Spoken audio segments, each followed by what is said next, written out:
చూసావా జాను, మీ ఆయన ఏం స్టేటస్ పెట్టాడో? ఏం పెట్టాడు? నీ ఫోన్లో కనిపిస్తోంది, నా ఫోన్లో కనిపించడం లేదు మా. ఏ మొద్దు, నిన్ను హైడ్ చేస్తుంటాడు. దీన్ని బట్టి నీకు ఇంకా అర్థం కాలేదా నిన్ను దూరం పెట్టినాడని? గమ్మునుండు మా, అదంతా ఏం ఉండదు. ఎప్పుడు చూసినా నీకు డౌట్లే.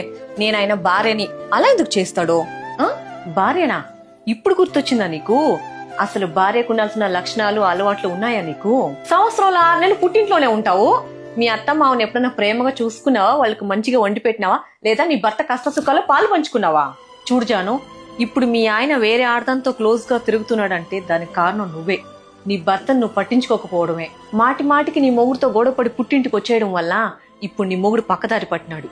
అయ్యో, ఆయన ఇలా మోసం చేస్తారని నేను అనుకోలేదు మా. ఇప్పుడు ఏం చేయాలో నాకు అర్థం కావటం లేదు. భార్యాభర్తలు అన్యోన్యంగా ఉండాలంటే భర్తని కొన్ని మాటలు అనకూడదమ్మా. అసలు నువ్వు మగాడివేనా? ఇది కూడా నీ వల్ల కాదా అని గాని నిన్ను పెళ్లి చేసుకుని పెద్ద తప్పు చేశాను. ఇంకెవరినైనా చేసుకుంటే బావున్ను. నువ్వు ఆయనలాగా లేదు, ఈయనలాగా లేదు అని వేరే మగాడితో అస్సలు పోల్చకూడదు.